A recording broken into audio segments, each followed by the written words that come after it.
Que la paix soit sur vous tous. Donc, comme vous l'avez sans doute appris, il y a un avis de recherche qui a été lancé contre ma personne par la police et par les autorités ouattaristes. D'accord. Apparemment, donc, ils s'inquiéteraient profondément de la mobilisation pacifique. On a bien précisé pacifique. Rejetons la violence pacifique contre le néocolonialisme.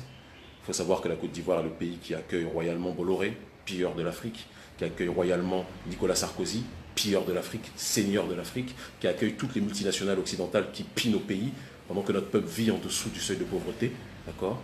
Et dans cette situation, dans ce même temps, c'est Kémy Séba, militant anticolonialiste, que l'on arrête. Cela montre ce que nous cherchions à prouver depuis déjà un certain nombre de temps.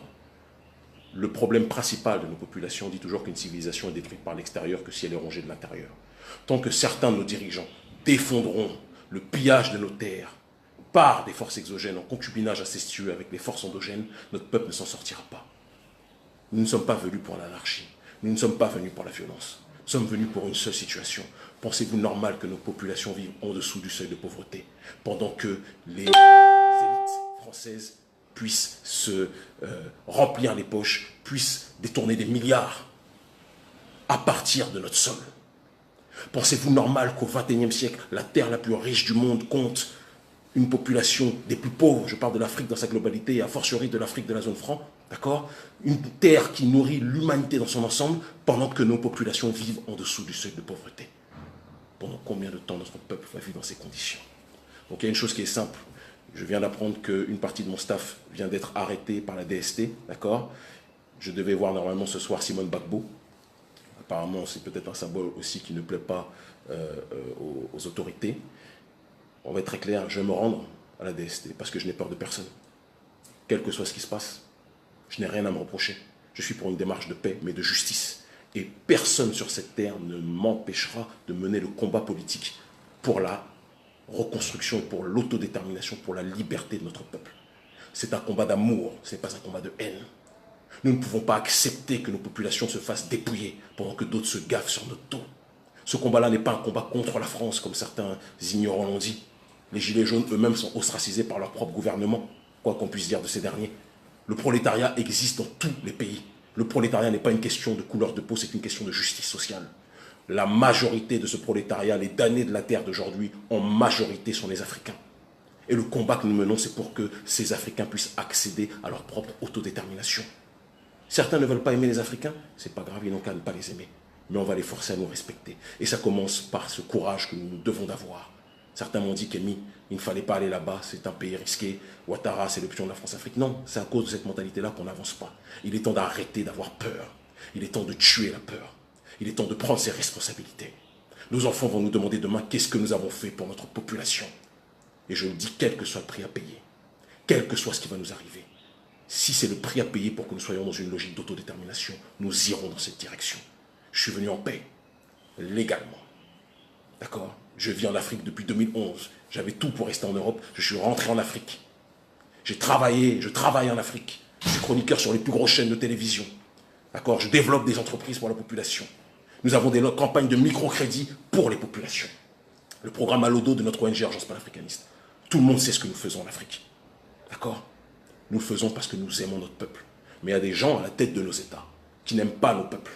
Il y a des gens à la tête de nos États qui aiment l'argent, mais qui n'aiment pas leur peuple.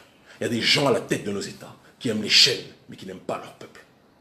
Et ce combat-là, si nous ne le menons pas, nos enfants seront enchaînés demain. Plus encore que nous ne l'avons jamais été. Donc prenons nos responsabilités. J'y vais, dès que je termine cette vidéo, je vais me rendre à la DST. D'accord? Je n'ai commis aucun crime. Il est marrant que Sarkozy ou Bolloré puissent se balader dans des hôtels 13 étoiles, pendant que ceux qui se battent pour la libération de leur peuple sont dans une situation d'oppression systématique. Guinée, interdit de rentrer parce que nous devions parler de la malgouvernance et de la lutte contre la corruption. Togo, interdit de rentrer parce que nous devions parler du néocolonialisme et de la malgouvernance. Côte d'Ivoire, recherchée par la DST. Sénégal, interdit de rentrer parce que, apparemment, menace grave pour l'ordre public au motif que j'influencerais trop la jeunesse africaine. Mais il faut que vous compreniez, chers dirigeants africains, que la jeunesse africaine a un cœur, que la jeunesse africaine a un cerveau, et que la jeunesse africaine n'a plus peur. Je n'ai peur de rien sur cette terre. Je ne sais pas ce qui va se passer dans quelques minutes. Je ne sais pas si à la DST, vous allez me garder, vous allez me tabasser comme vous avez l'habitude de le faire avec les prisonniers politiques, puisque vous passez votre temps à agresser, à défigurer les gens qui s'opposent par la pensée simplement à votre pensée mortifère et colonisée. Peu importe ce que vous allez me faire, sachez une chose, nous avons déjà gagné. Parce qu'à partir du moment où un individu est capable de tuer la peur, rien sur cette terre ne peut l'arrêter. L'Afrique libre ou la mort. C'est le titre de mon dernier livre et c'est le titre de ma pensée. L'Afrique libre ou la mort, quel que soit le prix à payer, nous irons au bout. Vous avez envoyé Gbagbo à la haie. Vous êtes allé chercher comme les négriers, aller chercher des Africains pour les déporter dans les Caraïbes ou dans les Amériques.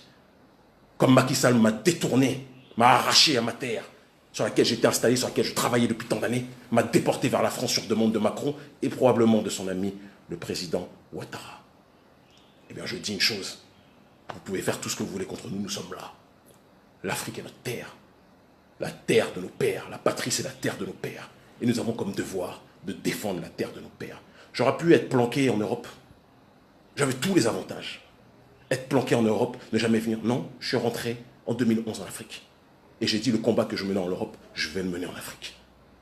D'accord? Sans pour autant que ça m'empêche d'aller voir une partie de ma famille en Europe quand je le peux. Je me suis installé au Sénégal de 2011 à 2017, à la 2STV, sur l'une des plus grosses chaînes d'Afrique francophone. J'ai fait mon travail. J'ai fait mon travail. Vous m'avez incarcéré, puis vous m'avez expulsé quand vous avez vu que la jeunesse me suivait trop. Vous m'avez expulsé vers la France, qu'est-ce que j'ai fait? Quelques semaines à peine après, je suis revenu au Bénin. J'ai été engagé par Golf TV. J'ai mis les quartiers généraux de notre ONG ici. Grâce à Nicolas Anelka et des tas de footballeurs, nous avons monté une campagne, un programme de microcrédit pour les familles précarisées. À côté de ça, nous avons mis les entreprises en place où nous engageons un certain nombre de Béninois et d'Africains de manière générale. Et dans le même temps, nous faisons le tour du continent africain grâce à l'aide des footballeurs qui nous soutiennent, d'accord, pour éveiller les consciences contre le néocolonialisme, contre le pillage de nos ressources. Je sais que dans la norme, l'Africain doit se taire, doit se soumettre. C'est ça le monde de la suprématie occidentale.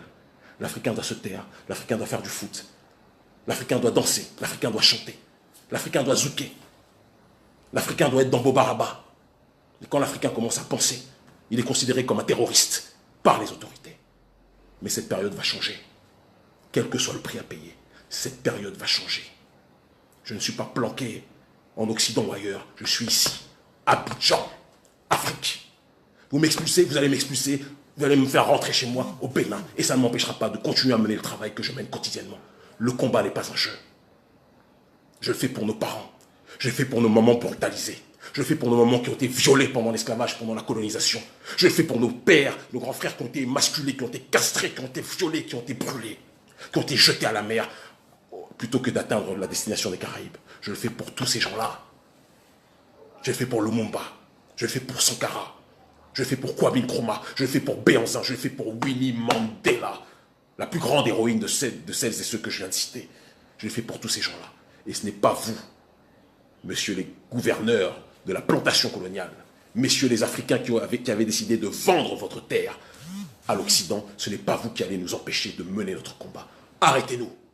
Faites-le. Pendant que vous faites la bise à Sarkozy. Sarkozy, d'ailleurs, qui a marié le président avec son épouse. Donc il y a des liens très profonds qui sont faits. Ce qui explique que quand on assassine l'un des plus grands dignes fils d'Afrique comme Muammar Kadhafi, eh bien, monsieur le président applaudit. Il n'y a pas de problème. Faites ce que vous avez à faire. Nous ferons ce que nous avons à faire.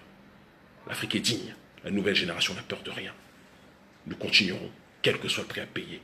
Et s'il m'arrive quelque chose, si vous me tabassez, si vous m'agressez, si vous m'incarcérez encore une fois, je suis habitué à la prison, vous savez. Vous me mettez en prison, je ressors toujours plus fort. Vous m'expulsez d'un pays, je ressors toujours plus fort. Donc le combat s'accentue. Force et honneur, l'Afrique libre ou la mort, nous vaincrons.